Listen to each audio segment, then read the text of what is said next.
Hello ভাই সব, আমি সৌরভ। দাতব্য আলোচনাতে তোমাদেরকে স্বাগত।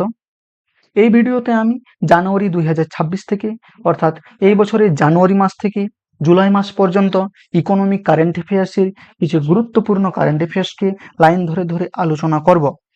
তো দেখো, সমস্তগুলোকে কিন্তু এই ভিডিওতে না আলোচনা করে যেগুলো আমি আলোচনা করেছি তা থেকে কমপক্ষে প্রশ্নের টাইপগুলোও বোঝা যাবে।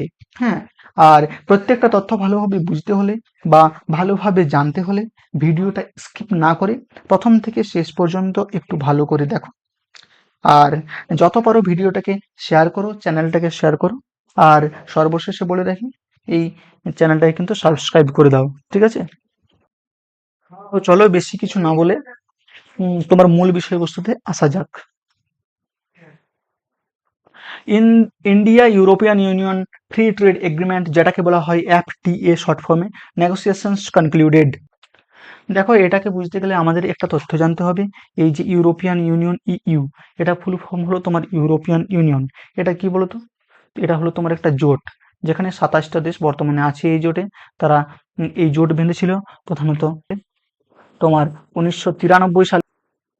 কত সালে? না, 1993 সালে জোট বেঁধেছিল বিভিন্ন ধরনের অর্থনৈতিক, বিভিন্ন ধরনের রাজনৈতিক সুযোগ সুবিধার তাগিদে। ঠিক আছে? তো বর্তমানে এর সদস্য সংখ্যা 27টি। 2020 সালের আগে তোমার ছিল 28টি। ঠিক আছে? 2020 সালের বিফোর 2020 তোমার 28টি ছিল। আর এই 2020 সালে তোমার ইউকে, ইউনাইটেড কিংডম কিন্তু এই জোট থেকে, ইউরোপিয়ান ইউনিয়ন জোট থেকে বেরিয়ে যায়। আর এর সদর দপ্তর আছে তোমার কোথায় বলো তো? ব্রাসেলসে। ব্রাসেলস, যেটা হলো তোমার বেলজিয়ামের রাজধানী। ঠিক আছে? তো এই যে India European union free trade agreement negotiations concluded, মানে হচ্ছে ভারতবর্ষ এবং ইউরোপিয়ান ইউনিয়নের মুক্ত বাণিজ্য চুক্তির পর্যালোচনা কিন্তু শেষ হয়েছে। ঠিক আছে? 27 জানুয়ারি 2026 ভারতবর্ষ এবং ইউরোপিয়ান ইউনিয়ন ঘোষণা করে যে তারা ফ্রি ট্রেড এগ্রিমেন্ট এফটিএ এর নেগোসিয়েশনস বা কনক্লুশন সফলভাবে সম্পন্ন করেছে। এটি ভারতবর্ষ ইউরোপিয়ান ইউনিয়ন অর্থনৈতিক সম্পর্কের একটা বড় মাইলস্টোন কিন্তু হতে চলেছে। ঠিক আছে? তো ব্যাপারটা হচ্ছে তোমার 27 জানুয়ারি 2026 সালে ভারতবর্ষ এবং ইউরোপিয়ান ইউনিয়ন জানায় যে তাদের এফটিএ অর্থাৎ ফ্রি ট্রেড এগ্রিমেন্ট নিয়ে আলোচনা সফলভাবে শেষ হয়েছে। এর ফলে ভারতবর্ষ এবং ইউরোপিয়ান ইউনিয়নের মধ্যে ব্যবসা বাণিজ্যের সম্পর্ক আরও শক্তিশালী হওয়ার সুযোগ কিন্তু তৈরি হয়েছে। এটি এটি কিন্তু India European union trade relationship একটি ল্যান্ডমার্ক ট্রেড এগ্রিমেন্ট। দেখো, কোনো একটা বিষয়বস্তুকে আমরা তখনই ল্যান্ডমার্ক বলবো সেটা খুবই হাইলাইটেড বিষয়বস্তু। ঠিক আছে? সেটা খুবই গুরুত্বপূর্ণ, অতি ইম্পর্ট্যান্ট কোনো একটা ম্যাটার। ঠিক আছে? তখন সেটার ক্ষেত্রে আমরা ল্যান্ডমার্ক বলবো। তো এটি ইন্ডিয়া এবং ইউরোপিয়ান ইউনিয়ন ট্রেড রিলেশনসের একটি ল্যান্ডমার্ক ট্রেড এগ্রিমেন্ট। অর্থাৎ হচ্ছে তোমার এটা গুরুত্বপূর্ণ। এটা গুরুত্ব কেন? তো এই চুক্তিতে ভারতবর্ষ এবং ইউরোপিয়ান ইউনিয়নের বাণিজ্যিক সম্পর্কের একটা গুরুত্বপূর্ণ পদক্ষেপ হিসেবে কিন্তু এটাকে দেখা হচ্ছে। আর এর মাধ্যমে দুই পক্ষের মধ্যে পণ্য ও পরিষেবার ব্যবসা আরও কিন্তু আগের থেকে ভালো হওয়ার সুযোগ থাকবে। ইউরোপিয়ান ইউনিয়নটা ভারতবর্ষের বাজারে 97% ট্যারিফ লাইন্সে প্রিফারেন্সিয়াল মার্কেট অ্যাক্সেস পাওয়া যাবে। এই ট্যারিফ জিনিসটা কি বলতো?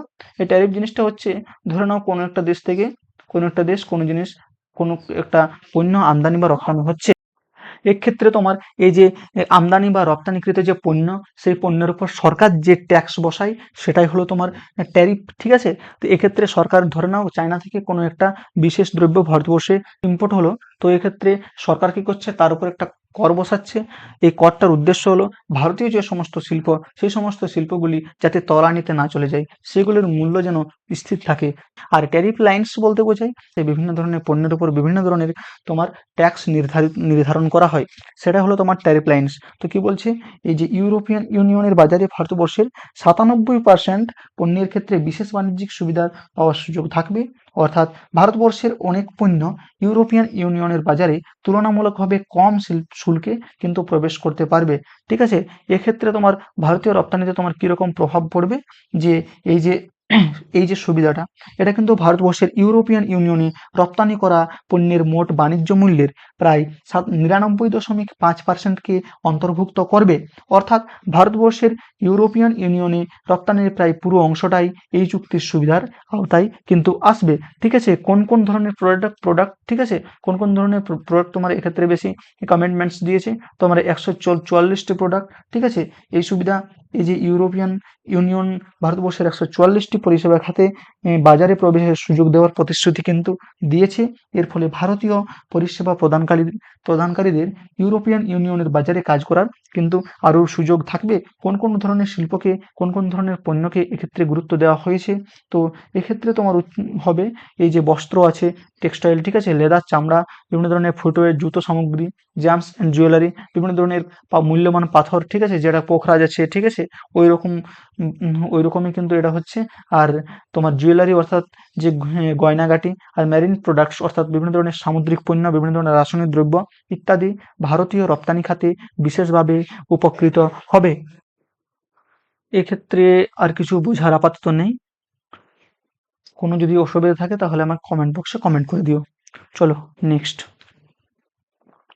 FDI policy land bordering countries 2026-এ গুরুত্বপূর্ণ পরিবর্তন।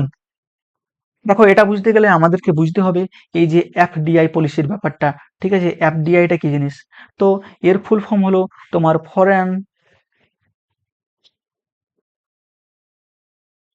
Foreign direct investment. ঠিক আছে, ফরেন ডাইরেক্ট ইনভেস্টমেন্ট, এটা কি জিনিস? ধরে নাও এই যে ইন্ডিয়া, এটা ঠিক আছে, আর এটা ধরে নাও একটা ফরেন কান্ট্রি, ঠিক আছে, ধরে নাও আমেরিকা, ঠিক আছে। তখন কি করছে, এই যে আমেরিকা ভারতবর্ষের কোনো একটা কোম্পানি ধরে নাও, সেই কোম্পানিতে প্রচুর পরিমাণে বিনিয়োগ করছে, ঠিক আছে। আর ধরে নাও এটা ছাড়াও ভারতবর্ষে কোনো একটা কারখানা বসাচ্ছে। তো এই যে আমেরিকান কোম্পানির ভারতবর্ষে এই যে ইনভেস্টমেন্ট, এটাকে বলা হয় ফরেন ডাইরেক্ট ইনভেস্টমেন্ট। ঠিক আছে, তো ফরেন ডাইরেক্ট ইনভেস্টমেন্ট পলিসি, এক্ষেত্রে একটা নতুন কিন্তু পলিসি তৈরি করা হয়েছে। ল্যান্ড বর্ডারিং কান্ট্রিজ কোন কোন কান্ট্রিগুলো সম্বন্ধে এখানে বলেছে, যে সমস্ত দেশ ভারতবর্ষের সাথে ল্যান্ড বর্ডার শেয়ার করে, যেমন পাকিস্তান আছে, আফগানিস্তান আছে, বাংলাদেশ আছে, তোমার মিয়ানমার আছে। এই সমস্ত দেশগুলো হচ্ছে ল্যান্ড বর্ডারিং কান্ট্রিজ। তো এই ল্যান্ড বর্ডারিং কান্ট্রিজের বিনিয়োগের ক্ষেত্রে ভারতবর্ষে কিন্তু একটা নতুন নিয়ম চালু হয়েছে। আগেও নিয়ম ছিল, আমি বলছি দেখো ব্যাপারটা। তো 2026 সালে কিন্তু ভারত ল্যান্ড বর্ডারিং কান্ট্রিজ থেকে এফডিআই অর্থাৎ ফরেন ডাইরেক্ট ইনভেস্টমেন্টের নিয়ম কিছুটা কিন্তু সহজ করেছে। আগে এই দেশগুলোর বিনিয়োগের ক্ষেত্রে গভর্নমেন্ট অ্যাপ্রুভাল লাগতো, আর এখন কিছু কিছু ক্ষেত্রে বিশেষ করে ইলেকট্রনিক্স কম্পোনেন্ট আর ক্যাপিটাল গুডস, সোলার সেলের মতো গুরুত্বপূর্ণ উপাদান ক্ষেত্রে অনুমোদনের প্রক্রিয়া কিন্তু দ্রুত তোমার আরও দ্রুত করার ব্যবস্থা করা হয়েছে। ঠিক আছে, এই যে electronics components, capital goods, polysilicon এবং ইনগট ওয়াফেয়ার, এগুলো হচ্ছে তোমার ওই যে সোলার প্যানেল তৈরি করা আর সেমিকন্ডাক্টর তৈরি করার কাঁচামাল, এক কথায় বলতে গেলে। ঠিক আছে, এই ইনগট ওয়াফেয়ারের মতো ক্ষেত্রে দ্রুত বিনিয়োগের অনুমোদন দেওয়ার লক্ষ্য রয়েছে। তো এই যে 10ই মার্চ 2026 কেন্দ্রীয় মন্ত্রিসভা ইন্ডিয়ার সাথে স্থলসীমা ভাগ করা দেশগুলির বিনিয়োগের এফডিআই গাইডলাইন্সে কিন্তু পরিবর্তন অনুমোদন করে। আগে কিন্তু গভর্নমেন্ট অ্যাপ্রুভাল লাগতো। ঠিক আছে, ওটার ক্ষেত্রে একটু পরিবর্তন এসেছে। এই ব্যাপারটার ক্ষেত্রে আগের তুলনায় একটু পরিবর্তন এসেছে। এলবিসি অর্থাৎ ল্যান্ড বর্ডারিং কান্ট্রিজ এর নন কন্ট্রোলিং বেনিফিশিয়াল ওনারশিপ 10% পর্যন্ত যদি হয়, তাহলে সেক্ষেত্রে প্রযোজ্য সেক্টরাল ক্যাপ এবং অন্যান্য শর্ত মেনে অটোমেটিক রুটে এফডিআই কিন্তু করা যাবে। তো এখানে একটু ব্যাপারটা ভালো করে বুঝে নাও। তো এখানে ব্যাপারটা হলো, এক কথায় বলতে গেলে 10% পর্যন্ত বিনিয়োগের সুবিধা থাকবে।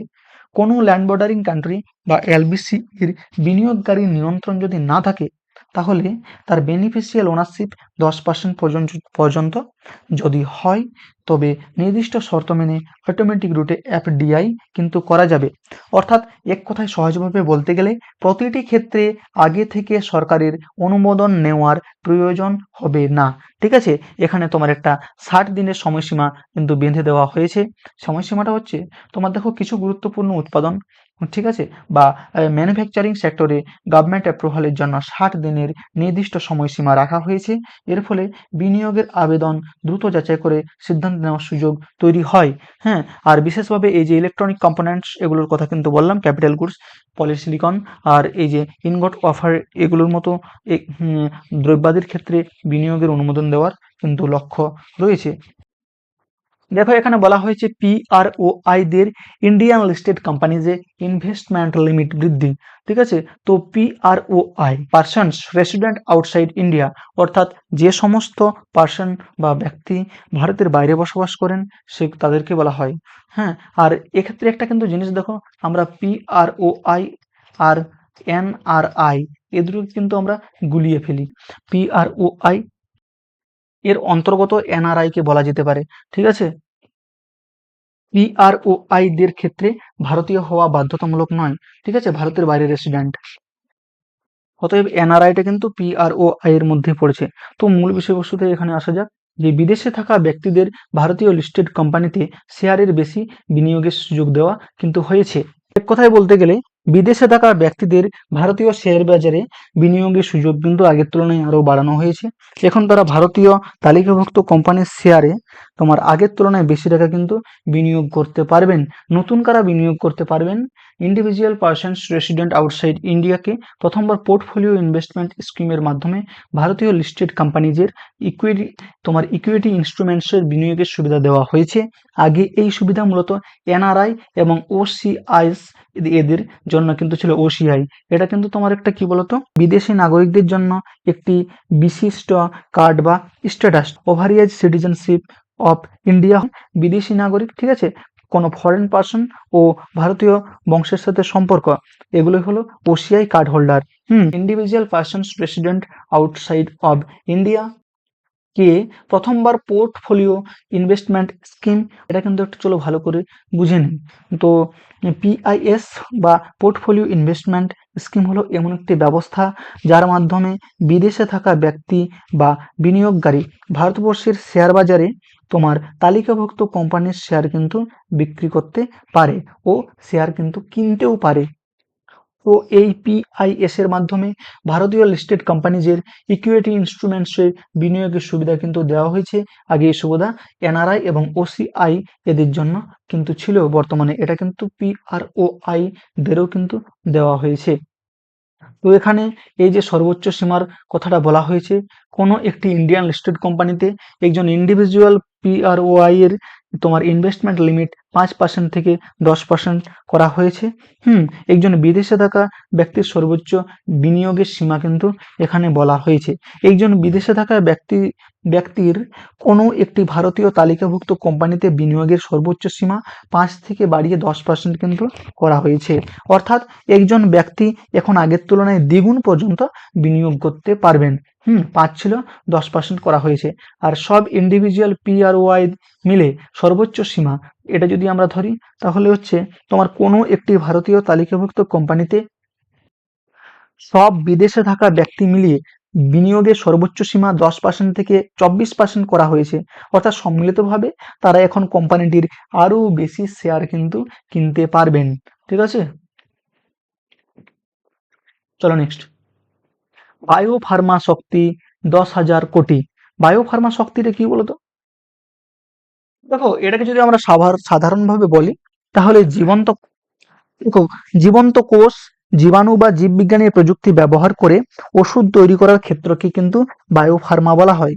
উদাহরণ হিসেবে ধরে নাও, ভ্যাকসিন আছে, ইনসুলিন আছে, কিছু বিশেষ ধরনের অ্যান্টিবডি আছে, এগুলি হলো তোমার, এগুলিকে জীববিজ্ঞানের বিভিন্ন ধরনের যে বায়োটেকনোলজি ব্যবহার করে ওষুধ তৈরি করা হয়, এটাকে কিন্তু বায়োফার্মা বলা হয়।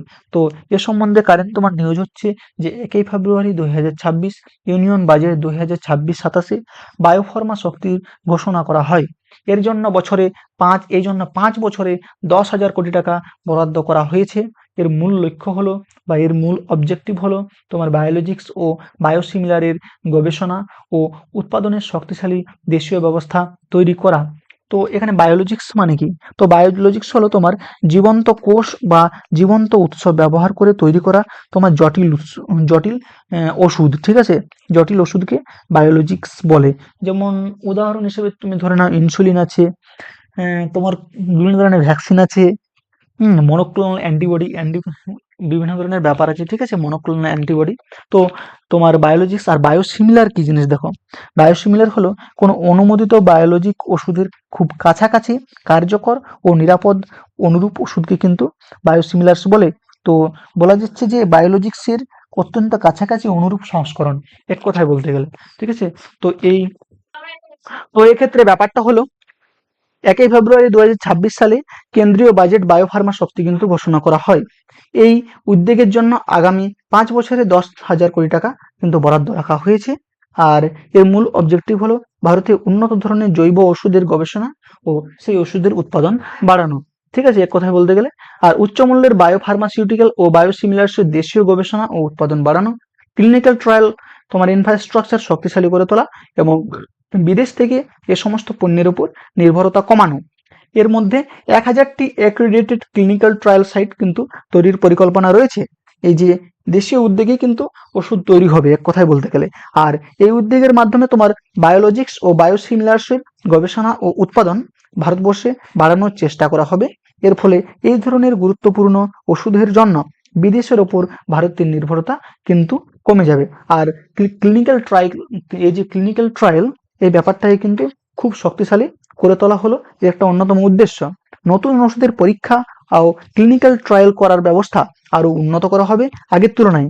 এর মধ্যে তোমার 1000টি অনুমোদিত ক্লিনিক্যাল ট্রায়াল কেন্দ্র তৈরি করার পরিকল্পনাও কিন্তু এই বায়োফার্মা শক্তি প্রকল্পে রয়েছে, যেখানে 10,000 কোটি টাকা বরাদ্দ করা হয়েছে এই খাতে।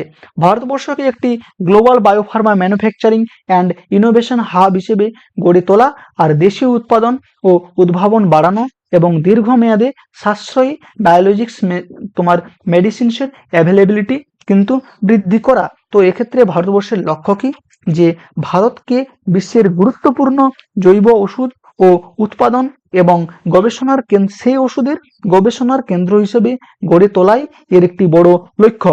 এর মাধ্যমে দেশে উৎপাদন ও নতুন আবিষ্কার বাড়বে আগের তুলনায়, আর ভবিষ্যতে সাধারণ মানুষের জন্য তুলনামূলক কম খরচে জৈব ওষুধ পাওয়া কিন্তু আরো সহজ হয়ে দাঁড়াবে, ঠিক আছে? কত টাকা বরাদ্দ করা হয়েছিল? 10,000 কোটি টাকা কিন্তু বরাদ্দ করা হয়েছে ইউনিয়ন বাজেটে। নেক্সট চলো, নতুন ইনকাম ট্যাক্স অ্যাক্ট 2025 কার্যকর। তো কার্যকর কবে হয়? 1 এপ্রিল 2026 থেকে কার্যকর হয়। এটি ইনকাম ট্যাক্স অ্যাক্ট 1961-কে কিন্তু প্রতিস্থাপিত করেছে। তো ইনকাম ট্যাক্স অ্যাক্ট 1961 ছিলটা কি আসলে? তো ইনকাম ট্যাক্স অ্যাক্ট 1961 ছিল ভারতবর্ষের আয়কর সংক্রান্ত প্রধান আইন, ঠিক আছে? এর মাধ্যমে আয়ের উপর কিভাবে ইনকাম ট্যাক্স নেওয়া হবে তার নিয়ম কানুন নির্ধারণ করা হয়েছিল এই ইনকাম ট্যাক্স অ্যাক্ট 1961 সালে। তো এই অ্যাক্টের কিন্তু চেঞ্জেস এসেছে বর্তমানে। তো এই চেঞ্জেসটা কার্যকর হয় 1 এপ্রিল 2026 থেকে। এটি ইনকাম ট্যাক্স অ্যাক্ট 1961-কে প্রতিস্থাপিত করেছে, এটাকে বলা হচ্ছে। এই যে 1 এপ্রিল 2026 থেকে ইনকাম ট্যাক্স অ্যাক্ট 1961 বাতিল হয়ে গেছে, ইনকাম ট্যাক্স অ্যাক্ট 2025 কার্যকর হয়েছে। আর পুরনো আইনটি কিন্তু 1 এপ্রিল 2026 এর আগের ট্যাক্স ইয়ার্সের ক্ষেত্রে প্রযোজ্য কিন্তু থাকবে, এটা কিন্তু ভুলে যেও না। আর 60 বছরের বেশি পুরনো ইনকাম ট্যাক্স অ্যাক্ট 1961 এর পরিবর্তে নতুন ইনকাম ট্যাক্স অ্যাক্ট 2025 আনা হয়েছে। আমি যেটা বললাম, তোমার 1961 সালের আয়কর আইনটি 60 বছরেরও বেশি পুরনো ছিল, তাই করের নিয়মকে আরো সহজ ও আধুনিক করার জন্য নতুন আয়কর আইন আনা হয়েছে। এর উদ্দেশ্য কি ছিল? এর উদ্দেশ্যটা হলো তোমার, নতুন আইনের প্রধান উদ্দেশ্যটা হলো তোমার কর ব্যবস্থায় কিন্তু আগের তুলনায় সহজ করা এবং করদাতাদের জন্য নিয়ম কানুন বোঝা, ট্যাক্সের বিভিন্ন ধরনের নিয়ম বা রুলগুলো কিন্তু সহজে এমনভাবে সহজ করে আরো বলা হয়, এক্ষেত্রে যাতে তোমার যারা করদাতা তাদের ক্ষেত্রে নিয়ম কানুন কানুনগুলি বুঝতে যেন সহজ হয়।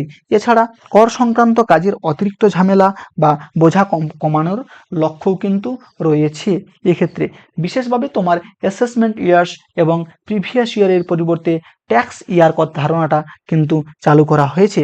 এই যে নতুন আইন, এতে তোমার অ্যাসেসমেন্ট ইয়ার আর প্রিভিয়াস ইয়ারের পরিবর্তে ট্যাক্স ইয়ার বা তোমার করবর্ষ এর ধারণা চালু করা হয়েছে। এর ফলে কোন সময়ের আয়ের হিসাব নিয়ে কর দিতে হবে সেই বিষয়টি কিন্তু আরও সহজভাবে এক্ষেত্রে বোঝানো হয়েছে। এই যে অ্যাসেসমেন্ট ইয়ার কথাটা আমি বললাম, এটা কিন্তু আমাদেরকে একটু বুঝে নেওয়া দরকার। ঠিক আছে, চলো তো ব্যাপারটাতে চলে আসি। তো এক্ষেত্রে প্রিভিয়াস ইয়ার ব্যাপারটা আগে বুঝে চলো। তো প্রিভিয়াস ইয়ার কি বলতো?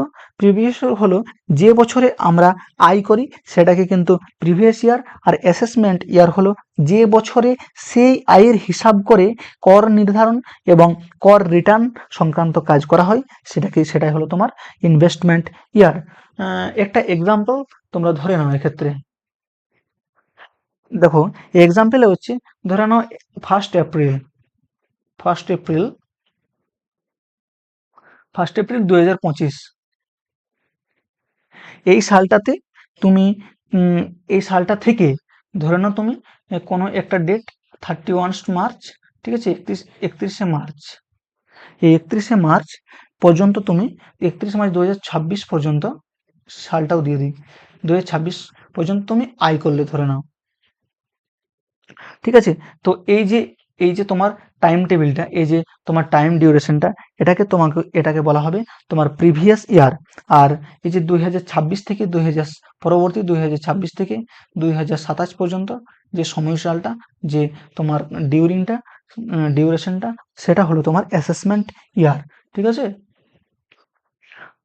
তো বলছে এক্ষেত্রে যে বিশেষভাবে অ্যাসেসমেন্ট ইয়ার ও প্রিভিয়াস ইয়ার এর পরিবর্তে ট্যাক্স ইয়ার এর ধারণা কিন্তু চালু হয়। আর এই যে নতুন আইন, এই আইনে তোমার 536টি সেকশন আছে, 16টি শিডিউল আছে, যেখানে 1961 সালের আইনে ছিল 819টি সেকশন আর 14টি শিডিউল। ফলে আইনটির কাঠামো তুলনামূলকভাবে সংক্ষিপ্ত ও সুসংগঠিত হয়েছে। 1 এপ্রিল 2026 ইনকাম ট্যাক্স অ্যাক্ট আর ইনকাম ট্যাক্স অ্যাক্ট 2025 কার্যকর, ইনকাম ট্যাক্স অ্যাক্ট 1961 প্রতিস্থাপিত, ট্যাক্স ইয়ার চালু। এই চেনটা কিন্তু তোমরা মনে রাখবে, ওই জন্যই দিয়েছি। চেন সিস্টেমের ব্যাপারটা বোঝা কিন্তু সহজ হবে। চলো নেক্সট দেখো, ভিবিজি রামজি স্কিম অ্যাক্ট তোমার 2025, ভিবিজি রামজি স্কিম বা অ্যাক্ট 2025। তো এই যে ভিবিজি রামজি, এটা কি বলতো? এর পূর্ণরূপটা তোমার এখানে দেওয়া আছে, বিকশিত ভারত গ্যারেন্টি ফর রোজগার অ্যান্ড আজীবিকা মিশন গ্রামীণ। ঠিক আছে, এটি গ্রামীণ কর্মসংস্থান ও জীবিকা সুরক্ষার নতুন আইন, যা এই ভিবিজি রামজির পূর্ণরূপটা তাহলে এখানে দেওয়া হয়েছে, বিকশিত ভারত গ্যারেন্টি ফর রোজগার অ্যান্ড আজীবিকা মিশন। ঠিক আছে, আরেকবার বলি, এটি গ্রামীণ কর্মসংস্থান ও জীবিকা সুরক্ষার নতুন আইন, যা মানরেগা এর তোমার পরিবর্তে এসেছে। তো 1 জুলাই 2026 থেকে সারা ভারতবর্ষে এই নিয়মটা কিন্তু কার্যকর হয়েছে, এই স্কিমটা কার্যকর হয়েছে। এর সাথে মানরেগা 2005 একই তারিখে বাতিল করা হয়েছে। কবে? 1 জুলাই। তো দেখো, ভালোভাবে ব্যাপারটা বোঝো। এই যে ভিবিজি রামজি স্কিম, এটি গ্রামের মানুষের কাজ ও জীবিকার নিরাপত্তার জন্য নতুন আইন। এই আইন কিন্তু তোমার মানরেগা এর পরিবর্তিত রূপে এসেছে। তো তোমার এই যে Mahatma Gandhi national rural employment guarantee, যে এই যে নিয়মটা, এটা কিন্তু বাতিল হয়ে গেছে। উদ্দেশ্য কি? গ্রামীণ পরিবারে জীবিকা ও আয় সুরক্ষা বাড়ানো এবং গ্রামে টেকসই ও উৎপাদনশীল সম্পদ তৈরি করা। এর মাধ্যমে গ্রামীণ উন্নয়নকে বিকশিত ভারত 2047-এর লক্ষ্যে কিন্তু যুক্ত করা হয়েছে।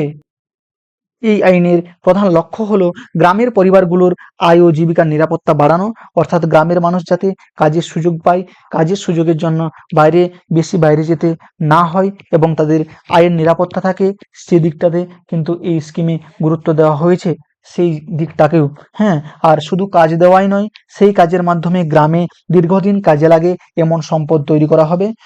যেমন উদাহরণ ধরে নাও, গ্রামের উন্নয়নের কাজে লাগে এবং এ ধরনের বিভিন্ন ধরনের স্থায়ী কাজ করা, যেমন রাস্তা বানানো, তোমার নল তোমার নলকূপ কিন্তু খনন করা, এ ধরনের যে সমস্ত উন্নয়ন ব্যবস্থাগুলো আছে সেগুলির উপর কাজ করা।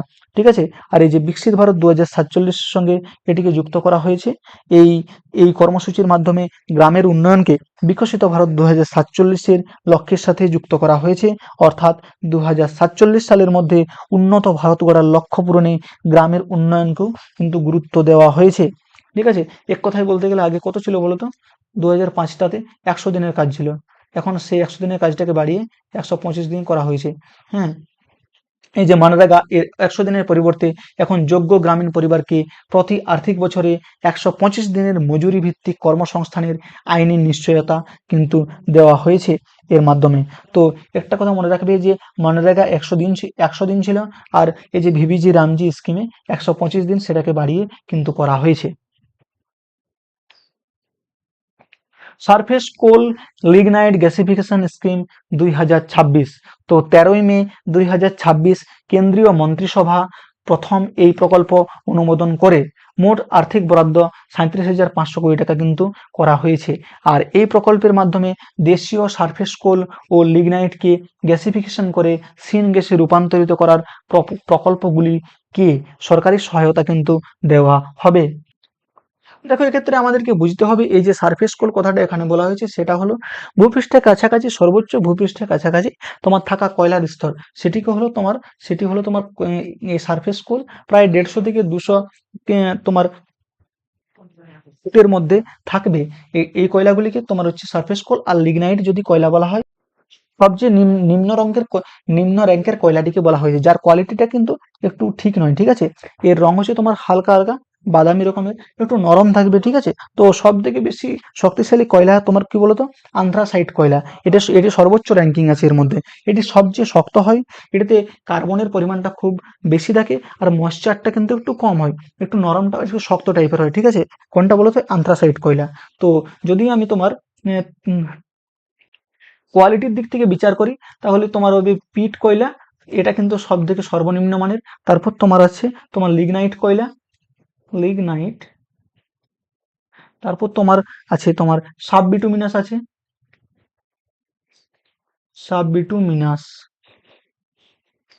তারপর তোমার আছে বিটুমিনাস।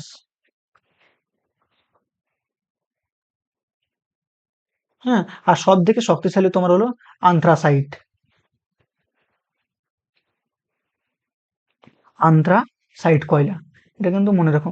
তো কি বলছে, 13ই মে 2026 কেন্দ্রীয় মন্ত্রিসভা এই প্রকল্প অনুমোদন করে মোট আর্থিক বরাদ্দ এই প্রকল্পটার উপরে 37,500 কোটি টাকা কিন্তু করেছে। হ্যাঁ, এই প্রকল্পটাতে তোমার কি করা হবে, এই প্রকল্পে দেশের নিজস্ব ভূপৃষ্ঠের কয়লা ও লিগনাইট ব্যবহার করা হবে। কয়লাকে একটি বিশেষ প্রক্রিয়ায় গ্যাসে পরিণত করা হবে, যাকে আমরা বলছি এই যে গ্যাসিফিকেশন ব্যাপারটা। গ্যাসিফিকেশন করে সিন গ্যাসে রূপান্তরকারী প্রকল্পগুলিকে সরকারি সহায়তা কিন্তু দেওয়া হবে। হুম। তো এই কয়লাকে একটি বিশেষ প্রক্রিয়ায় গ্যাসে পরিণত করা হবে, যেটাকে যেটাকে গ্যাসিফিকেশন বলবো, গ্যাসে পরিণত করার প্রক্রিয়াকে। এর মাধ্যমে কিন্তু সিন গ্যাস তৈরি হবে, যেটাকে আমরা সিন গ্যাস বলি, যা বিভিন্ন শিল্পকর্মে কিন্তু ব্যবহার করা হয়। এর প্রধান উদ্দেশ্য বা লক্ষ্য কি বলতো, যে 2000 সালের লক্ষ্য পূরণ। ভারতের লক্ষ্য হলো 2000 সালের লক্ষ্য পূরণে। হ্যাঁ, তো এক্ষেত্রে ভারতবর্ষের লক্ষ্য হলো 2030 সালের মধ্যে তোমার 1000 মিলিয়ন টন কয়লা গ্যাসিফিকেশন করা হয়। কত, 2030 সালের মধ্যে। আর এই প্রকল্পে সেই জাতীয় লক্ষ্য পূরণে গুরুত্বপূর্ণ ভূমিকা রাখবে। তো 2030 সাল হবে ওটা। 2030 সালের মধ্যে 100 মিলিয়ন টন কয়লা গ্যাসিফিকেশন করা এর প্রধান লক্ষ্য বা উদ্দেশ্য হলো।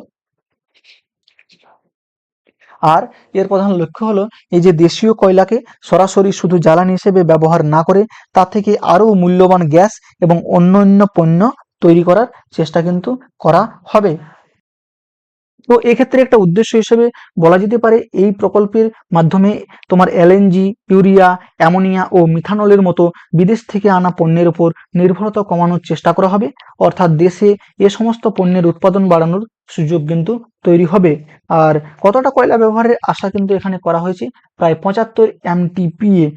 নতুন প্রকল্পগুলির মাধ্যমে বছরে প্রায় 75 মিলিয়ন টন কয়লা তোমার গ্যাসিফিকেশনের কাজে ব্যবহার করার আশা করা হচ্ছে। এর ফলে দেশে কয়লা থেকে গ্যাস তৈরি হওয়ার কাজ কিন্তু পরবর্তীকালে আরও বাড়বে। আর এর ফলে লাভটা কি হবে দেখো তো, এর মাধ্যমে ভারতের জ্বালানি নিরাপত্তা এবং উম, এবং সেই এবং শক্তিশালী করে তোলা কিন্তু আগের তুলনায় অধিক এক্ষেত্রে হয়ে দাঁড়াবে। আর এর ফলে কি হবে, বিদেশের ওপর নির্ভরতা কিন্তু কমবে।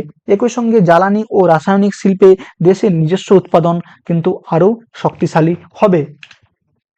ঠিক আছে, জল জীবন মিশন 2.0 এটা কিন্তু খুব গুরুত্বপূর্ণ, এটা এটা মাথায় রাখবে। তো 10ই মার্চ 2026-এ ইউনিয়ন ক্যাবিনেট জল জীবন মিশন JJM 2.0 অনুমোদন করে। ঠিক আছে, তো 10ই মার্চ 2026 সালে কেন্দ্রীয় মন্ত্রিসভা জল জীবন মিশন 2.0 অনুমোদন করেছে। এই নতুন পর্যায়ে গ্রামীণ মানুষদের জন্য পানীয় জলের পরিষেবাকে আরো কার্যকর করার উপর গুরুত্ব দেওয়া কিন্তু হয়েছে আগের থেকে। তো মিশনের মেয়াদ বাড়িয়ে ডিসেম্বর 2028 পর্যন্ত কিন্তু করা হয়েছে। JJM জল জীবন মিশন 2.0-তে শুধু পাইপলাইন বা ট্যাপ সংযোগ তৈরি নয়, বরং নিয়মিত ও পর্যাপ্ত নিরাপদ পানীয় জল সরবরাহ, সার্ভিস ডেলিভারি এর ওপর কিন্তু জোর দেওয়া হয়েছে। তো জল জীবন মিশনের মেয়াদ বাড়ি 2028 সাল পর্যন্ত কিন্তু করা হয়েছে, অর্থাৎ গ্রামীণ এলাকায় পানীয় জলের পরিষেবা আরও কয়েক বছর ধরে চালিয়ে যাওয়ার পরিকল্পনা কিন্তু করা হয়েছে। এর প্রধান অবজেক্টিভ কি, এর প্রধান লক্ষ্য কি? তো গ্রামীণ পরিবারগুলিতে দীর্ঘমেয়াদে কার্যকর ও নিরাপদ ট্যাপ ওয়াটার সার্ভিস কিন্তু নিশ্চিত করা। তো JJM 2.0-তে শুধুমাত্র বাড়িতে পাইপ বা ট্যাপের সংযোগ দেওয়াই মূল লক্ষ্য নয়, কিন্তু এক্ষেত্রে নিয়মিত পর্যাপ্ত ও নিরাপদ তোমার পানীয় জলকে যেন মানুষ পায়, আর তার উপর বেশি কিন্তু গুরুত্ব দেওয়া হয়েছে হর ঘর জল। ঠিক আছে, এটাই ব্যাপারটা।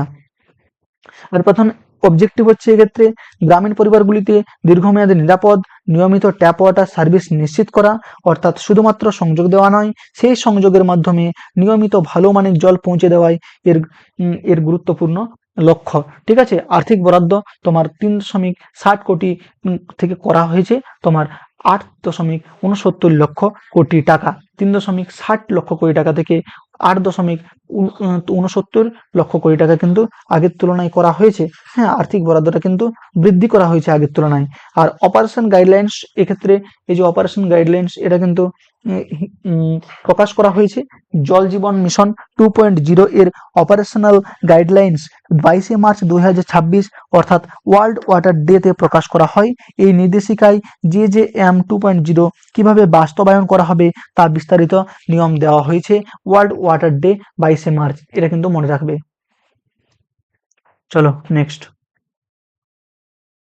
সেমিকন 2.0, এটা কিন্তু আমাদেরকে জেনে নিতে হবে যে সেমিকন 2.0 ব্যাপারটা কি। তোমার এই যে 15 জুলাই 2026 সালে সেমিকন 2.0 অনুমোদন করা হয়েছে। ঠিক আছে, এই উদ্যোগটার লক্ষ্য কি? এই উদ্যোগের লক্ষ্য হলো ভারতের সেমিকন্ডাক্টর বা চিপ তৈরির ব্যবস্থাকে কিন্তু আগের থেকে আরো তুলনায় শক্তিশালী করে তোলা। ঠিক আছে, কোন মন্ত্রক দেখছে বলতো? এটা তোমার ministry of electronics and information technology কিন্তু তোমার এটা দেখছে।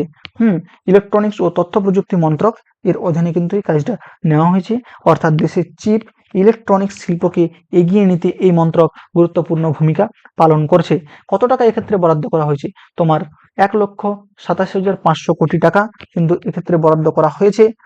এই অর্থ দীর্ঘমেয়াদে ভারতবর্ষের সেমিকন্ডাক্টর শিল্পকে কিন্তু গড়ে তুলতে ব্যবহার করা হবে। 1,27,500 কোটি টাকা। এর মূল লক্ষ্য হলো ভারতবর্ষে সেমিকন্ডাক্টর চিপের নকশা তৈরি করা এবং চিপ উৎপাদনের ব্যবস্থাকে কিন্তু আরো শক্তিশালী করে তোলা, অর্থাৎ চিপ তৈরির ক্ষেত্রে ভারতবর্ষকে আরো সক্ষম করে তোলাই হলো এর প্রধান উদ্দেশ্য।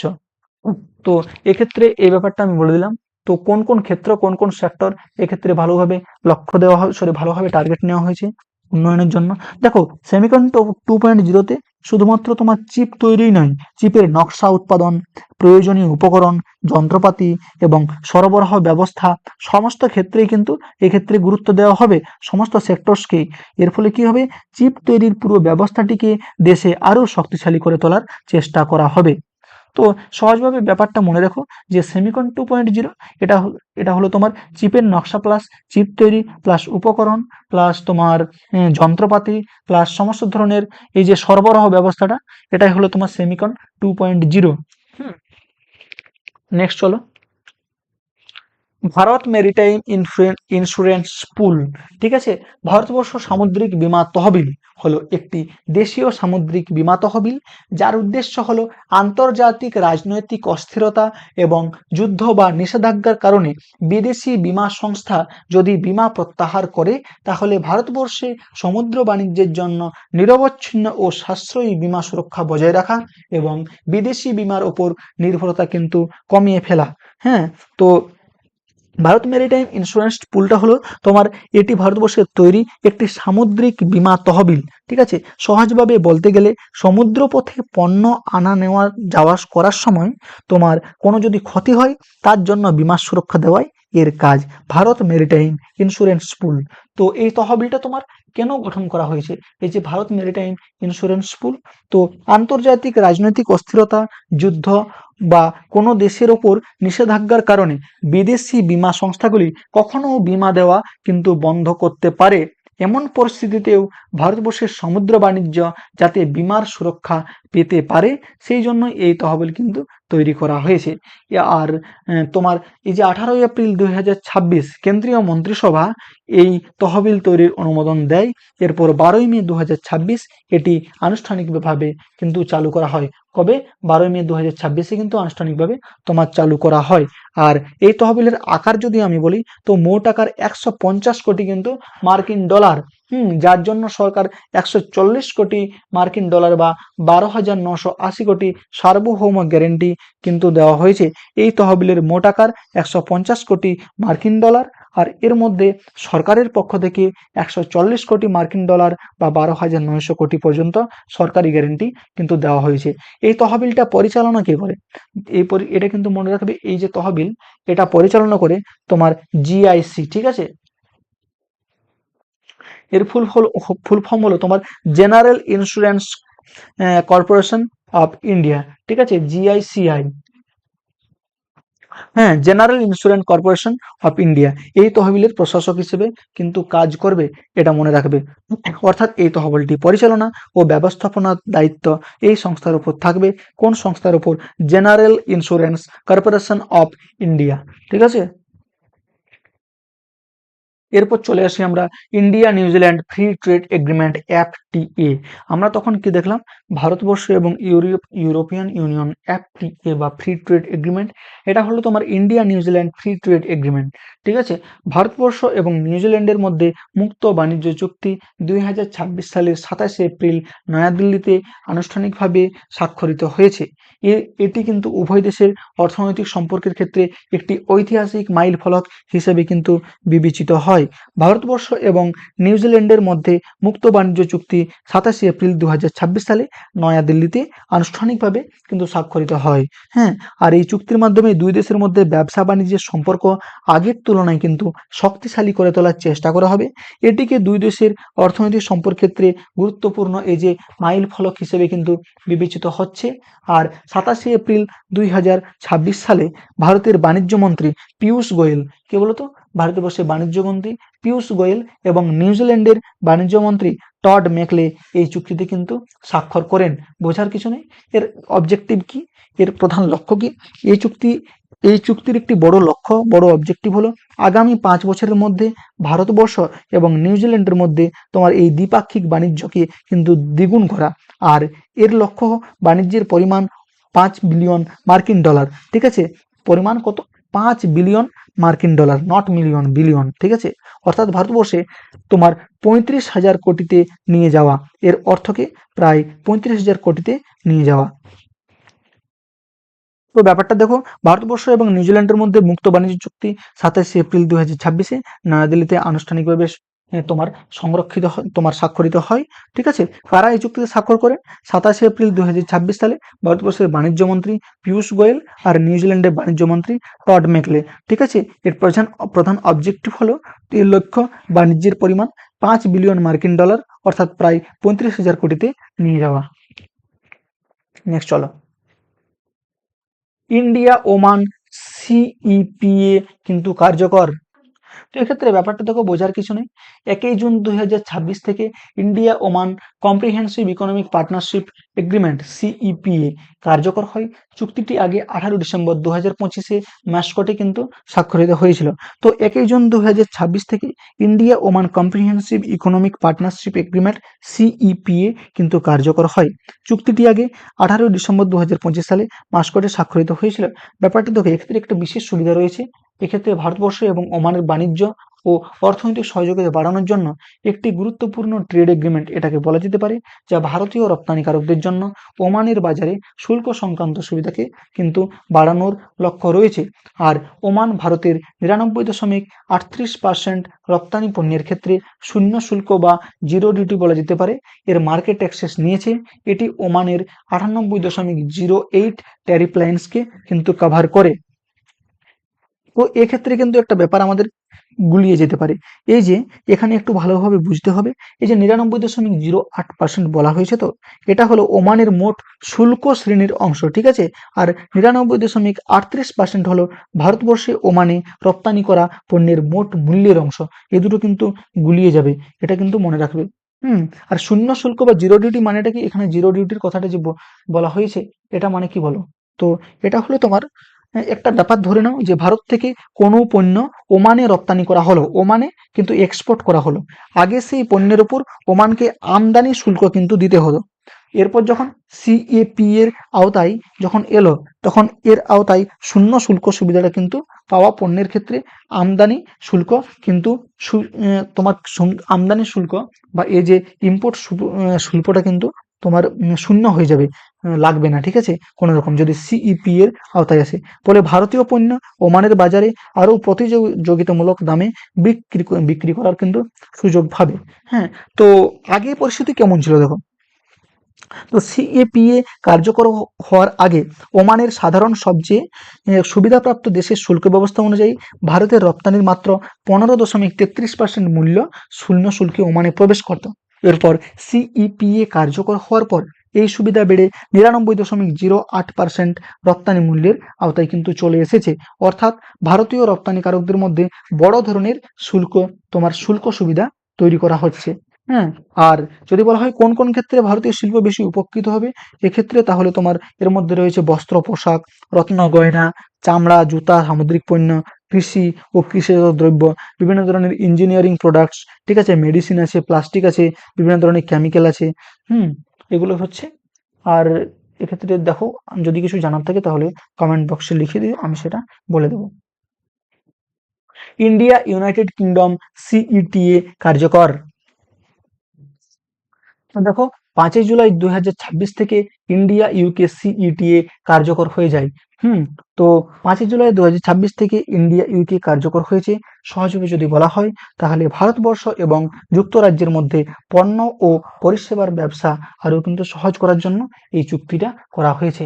ফ্ল্যাগ অফ মানে হচ্ছে তোমার এক্ষেত্রে এই যে রপ্তানি পণ্য পাঠানোর আনুষ্ঠানিক সূচনা, ঠিক আছে। সিইটিএ কার্যকর হওয়ার পর মুম্বাইয়ের তোমার ডায়মন্ড ব্রাউস, তোমার জেএনসিএইচ, তোমার স্পিচ এর যুক্তরাজ্যে পাঠানো ভারতীয় পণ্যের প্রথম চালান আনুষ্ঠানিকভাবে কিন্তু পাঠানো হয়। অর্থাৎ চুক্তির সুবিধা বাস্তবে ব্যবহার করে রপ্তানি শুরু করার প্রক্রিয়া কিন্তু এক্ষেত্রে শুরু করা হয়।